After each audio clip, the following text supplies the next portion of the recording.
All right, well, I'm going to speak to concrete countertops and undermount sinks. We're using a Z counterform system, love this system. They actually offer a sink form that you can use. It's basically a plastic with a self-adhesive strip, which you can expose, stick to the inside of the sink, wrap it around, and there you go. You set the height according to your front and back forms, and you're good. The struggle with that, there's two things. One, if you have tight corners, tight radius corners, these are pretty tight radius corners. Here, I'll show you.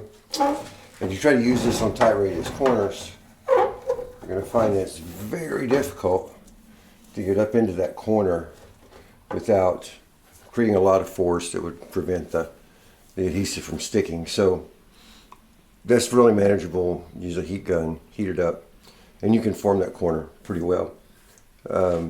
So yeah, that one's not a train wreck per se, but it is challenging. The other issue though that has me working a little differently is that concept is great for a single basin sink. So if I use that on my double basin sink, and I can use it around each basin, it means I'm going to have a strip of concrete through here. Do not want a strip of concrete through there. It's going to be weak, it's going to be awkward looking, and so I just don't want it. So what am I going to do? Well, in my case, I made a plug. Plugs are common in the world of like fiberglass, mold making, things like that. So a plug is just something that's going to, create the space.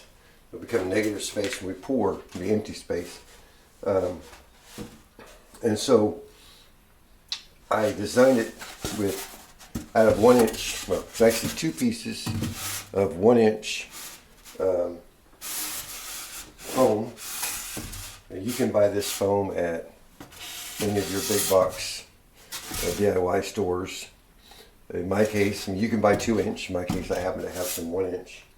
And so I cut it square based on the template that was supplied with the sink. And since it's 2 inches thick, I only need 1 5/8 inches to reach the height of the form. So I dated out a just over 3/8 inch deep area here, and then also with a knife and a sander rounded off to match these so that now it'll fit down solidly on that sink divider. And then the other thing I had to do was round the corners. At first I was going to use tape. Just going to use packing tape, which I'll still use packing tape, and I'll show you. I was going to use packing tape, wrap it around, pull it real tight, and it will create a bit of a radius, but it's a very, very small diameter radius. And so it didn't work. So I just used I don't have it here. I just used a standard serrated knife. There it is. Just basically a steak knife.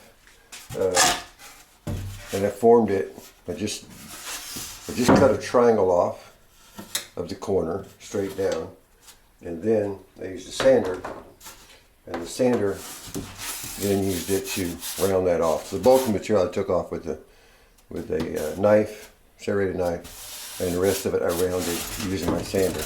And so basically I had to round it, test it, see how close it was, fit it, and what I ended up with is a plug that will fit down into the sink and across this center barrier, and will hopefully result in, intention is to result in a hole that size with an undermount sink under the concrete. I think it's going to work out fine. A few things we'll have to deal with. Once the forms are in place, we'll use a level or a screed board, whatever, and we'll make sure the height is right. You could mount it like this, 1 inch high, 1 inch low. So you need to make sure with the screed that it's the right height. And also, after we wrap it with the packing tape, we're also going to, once it's in there and at the right height, we'll put a bead of caulk all the way around just to seal. And also it'll, if you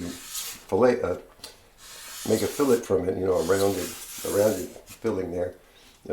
Once you remove the form, you peel out that silicone, and you have a nice undercut on the concrete, which looks good. So anyway, so the plug is our solution to this challenge. I don't know of any other solutions. I've seen other people who've made plugs. I've never seen anybody use concrete countertop with a double basin sink.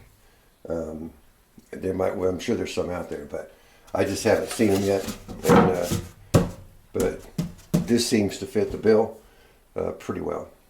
And the other thing we need to deal with is we need to form up around the soap dispenser hole and the faucet hole. So in order to do that, what we've got here is some pipe couplers. So if you measure this, it's 1.5 inch diameter. If you take this 1 inch PVC pipe coupler, slightly less than 1.5, and also, unless you get the slip unions, it also has a notch in it where the pipe stops, the stop for the pipe. So in our case, we drilled that out with a hole drill, and that allowed us then that this pipe will slide all the way up on both the soap dispenser and on the faucet. So upside to that is we don't have to take this out. When we're done, when it's poured, that can just stay there, and it'll just be lining the hole where the faucet goes. I checked the covers, the base covers, and they will cover up this piece, and so you won't ever see that there's a PVC pipe. Now we could take it out. Why? And you take a chance on chipping something or causing some kind of damage to your concrete. So yeah, my intention is just leave them in there. And the only thing I have to do now is just silicone them to the sink, and that'll be that. And they'll stay there throughout. So I'm going to wrap this with tape. I don't suspect you really need to watch that, but I'm going to. And I've just got packing tape. Why do you use the packing tape? Well, the reason is, as nice as this edge is, I cut it on a steel saw, or on a table saw. It still has some saw marks, and it's going to mirror. It's going to mirror itself into the concrete when we cast it. And I don't want that. I want it nice and smooth around the inner lip. Only thing we'll have to deal with, as far as smoothness goes, is we will have to deal with the where the tape joins, where there's a slight overlap. Unless I can butt it up perfectly, it's going to have an overlap, and that wherever that terminates, you're going to see just a slight line in the concrete. My intention is to put it here, so it can't be seen so easily. And then also, my intention is to try to sand that out a little bit if I can, once the concrete is complete. So anyway, I won't bore you with this, but just know that if you have a double basin sink or a sink with really tight radiuses and you don't want to have to heat up and melt the sink form, just build you a plug. Build that plug that's to fit snugly, and you'll be good to go. So this is our solution. I hope it works for you if you need this, and hope it's helpful in your project. So go check it out. We're going to have a series on the concrete countertops in general, but this is specific to forming up the sink. So this will be in a separate video. And anyway, thank you for joining us, and we'll talk to you later. Bye-bye.